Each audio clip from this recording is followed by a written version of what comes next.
If you've been following our channel, you've probably dreamed of selling everything, hitting the road, waking up one day, mountains in the background, the next day, a beach. But most people don't actually take that leap of faith. Right. Most people never actually do it. They talk about doing it. They dream about doing it. They watch the YouTube channels of other people who are doing it, but they don't actually take the leap and do it themselves. Why not? Many times in life, one of the hardest things is actually taking action. We talk about things, we dream about things, you fantasize about things, but taking that leap of faith where you're in a vulnerable situation and you don't know what the future holds, that's the hardest part. In this episode, we're going to be diving into the reasons why people don't make this jump and how you can be different and actually take the leap forward like we're doing.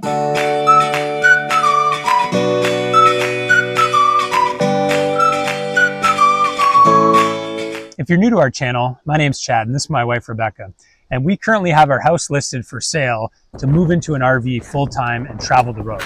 And this episode's all about facing fear and the things that we're trying to overcome ourselves based on the unknown. You're going to want to stay until the end of the video because the last tip is the one that keeps people from doing this lifestyle. And we want to make sure that you're not one of those people that keeps being held back by their hopes and their dreams and not pursuing the life that they really want to do. Tip number one is fear of the unknown. So many times in life, people will stay doing the exact same thing just because it's comfortable, just because it's known. When it comes to hitting the road and living the life full-time in an RV, there's a lot of unknown. Like, where will you sleep? Where will you be? Where will you make money? All of these unknown question marks cause people to just dream and daydream without actually taking action. And that's one of the hardest things for people to wrap their head around. And it's so important just to take that leap of faith. And you may be thinking, that sounds great, Chad, but how do you actually overcome the fear of the unknown when everything is unknown? Easier said than done, right? And the key is nothing in life is certain. And in fact, the only thing that's certain in life is uncertainty. What better way to live life than doing what you actually want to do, being out there on the road, living your best life, and just embracing the challenges for when they come. So some great ideas to practice relinquishing control are just going on a road trip without actually any destination, or maybe not checking the weather and just heading out and seeing where life takes you. Delegating plans to somebody else. Maybe you're a big plan maker and you always make the plans in the family. Let somebody else do that. I know that won't be easy for a lot of people. Tip number two is financial insecurity and how will you make money on the road. This is something that holds a lot of people back from pursuing RV life because it is scary and it is something that you have to really consider and think about how you're going to actually make money on the road. The one good thing that came from COVID was that there are so many remote jobs now that you can get that pay really well, that allow you to work from anywhere, which is perfect for RV life. So if you currently have a job that is not remote, I would encourage you to start looking for remote work right now, or maybe if you do freelancing. I like to do a lot of freelance photography. I'm also an author, plug my books in right here. And I find lots of different creative ways to make money right now as it is. So if you are in the process of transitioning to RV life, get a remote job or a remote income stream right now while you're living in your house or wherever you're living before you hit the road and start RV life and start the journey, because you're going to feel a lot better about yourself if you have something secured and ready to go before you take on this whole new lifestyle. It's going to reassure you and make you feel so much better about your decision. But it is something you have to think about, because RV life, even though we haven't started yet, we know it's not going to be cheap because fuel in a truck is going to be very expensive. But the good thing about RV life too, financially speaking, is that you can be in a lot more control than, say, if you're in your house and you have utility bills and a set mortgage to pay. You can go boondock for free. You don't necessarily have to pay for campsites. There's a lot more flexibility with it, which is what we're really excited about as well. So you just have to determine what kind of RVing you want to do. If you want to be at campsites with full hookups and lots of conveniences, then yes, you're going to have to pay for it, and you're going to have to find a way to make money on the road. Tip number three is too much stuff. This day and age, we all have way too much stuff. I mean, just look at your garage. Some people have storage units, closets full of all kinds of stuff. I know my wife, Rebecca, has an immense amount of clothing. I better make sure she doesn't throw something at me. I don't mean to throw you under the bus, but this is the thing. We hoard so many things. We have attachment to everything these days. Marketing just gets the best of us. We think we need that new pair of shoes, that designer t-shirt. We just have so many toys and clutter. And in order to live a life on the road, downsizing and decluttering is a huge component of this. So Rebecca and I, we've been working on this vigorously. It's been liberating and emotional and frustrating, all mixed together as one. But I can tell you, there's a big weight off our shoulders. When you have less junk lying around, there's less stuff to clean, there's less stuff to worry about. You can actually find where things are. Like, these are the things that drive people crazy. Start getting rid of your stuff. So a tip for what's worked for us is we've just been, getting rid of anything that we haven't actually used. We have so many things that we just think that we'll need for that someday. There's a 4 seasons rule. If you haven't used it in all 4 seasons, there's a great chance you're not going to use it next season. Tip number 4, waiting for someday. I know what you're thinking. All of these tips sound great and helpful in theory, but you are still waiting for retirement. You're waiting for your kids to grow up, get a little bit older. You're waiting for the perfect time in your job or your life to start RV life. And the reality is that waiting for someday is never going to happen. It's really important to recognize that someday needs to be today.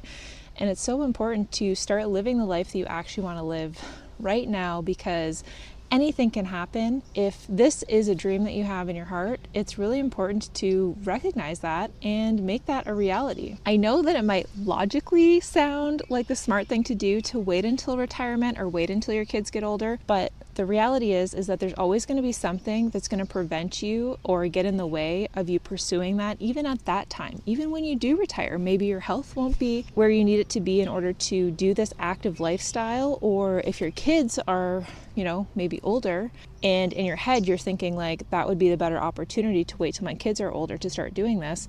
But then when your kids are older, they're getting married, they're having kids, and then now all of a sudden you don't want to do it because you have grandkids. So there's always going to be something that's going to hold you back at every stage of your life. But what you need to do is to figure out a plan to work around these things, as opposed to making them excuses and preventing you from actually pursuing it.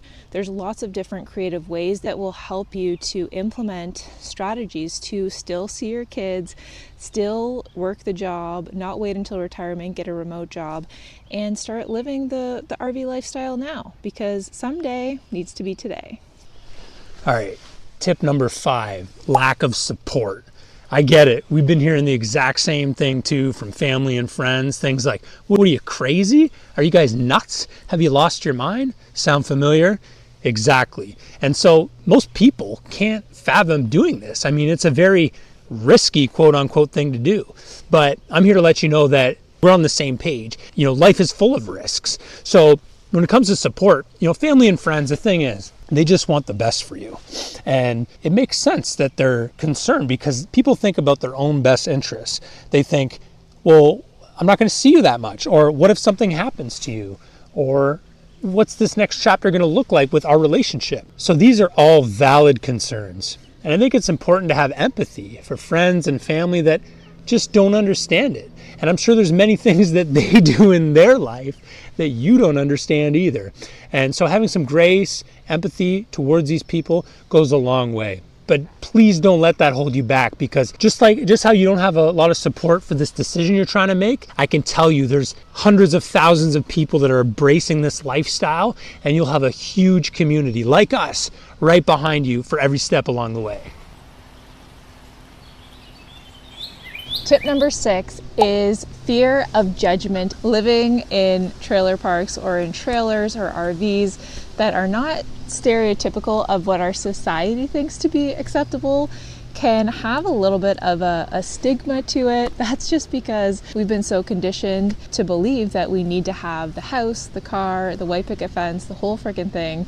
And if you just remove those stereotypes from what we've been taught and take a look at what the RV lifestyle actually can bring to you and offer to you in terms of freedom, in terms of traveling, experiences with your significant other or your family, I personally think that those things far override any judgment or stigma that goes along with living this lifestyle. And really, who cares? You're going to find a whole new community. Like Chad said in the previous point, there's so many people doing this lifestyle where it seems, you know, it's normal to them, and you're going to create new friendships. New people will come into your life who do think that this lifestyle is normal, and you'll be able to connect and bond over those things. And if you really find yourself struggling with fear of judgment or opinions from other people, get a copy of my book, Wake Up and Smell the Coffee, because I talk all about not following the crowds and following your heart.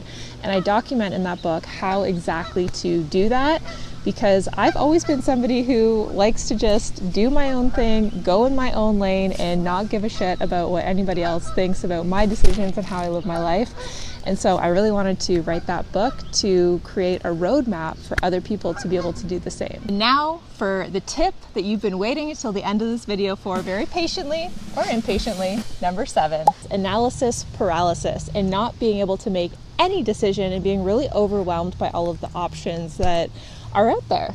Exactly. And how many times in life when you think about doing something, it's something new, there's a change, you get stuck in this what's called analysis paralysis. It's just overwhelming. There's so many options. You feel like a novice. You feel like you don't fit in. You don't understand things. You're just kind of navigating uncharted waters. And this is where people freeze and nothing happens. And that's the biggest problem. We really want to help you guys push through that and understand it's just part of the process, just part of the journey. There's always going to be things that you're not good at. Everybody starts somewhere, and we don't want you to stop at the beginning. Something that we've realized, because we've been in this situation so many times before we actually embark on, before we embarked on our business or before we bought our dream home, you do get stuck in that analysis paralysis because there's so many options, so many decisions that need to be made. If you're not somebody who makes decisions quickly and easily, and you don't practice that skill, then you're probably going to fall prey to this more than the average person. You have to be gentle with yourself, give yourself some grace,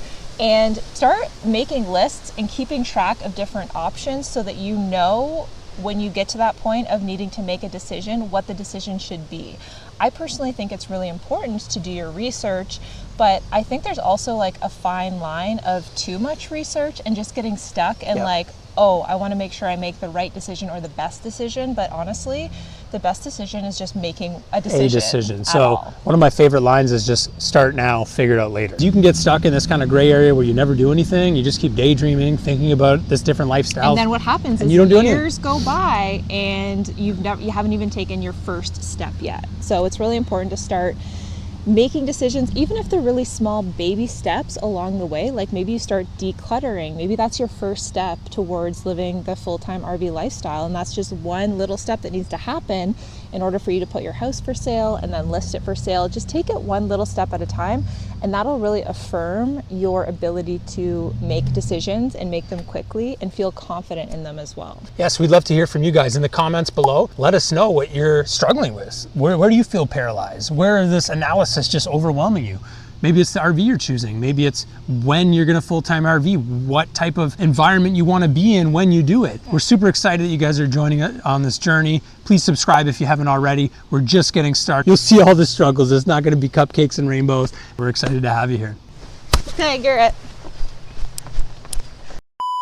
I noticed that this thing's right above my head. Is that okay? This analysis. Tip number 7 is analysis paralysis. You said it in the reverse. Paralysis analysis. No, it's analysis paralysis. No. Yes, it is. Google it right now. We're going to check what it is. Yeah, but the saying is paralysis analysis. It's analysis paralysis. Is it paralysis analysis or analysis paralysis? It's analysis paralysis. What is it? What is it? My wife's always right. It was just funny because you're like, what is it? I'm like, paralysis analysis. You're like, all right, analysis. I just said it the right way. Metallicis. Metallica. Analysis Metallica.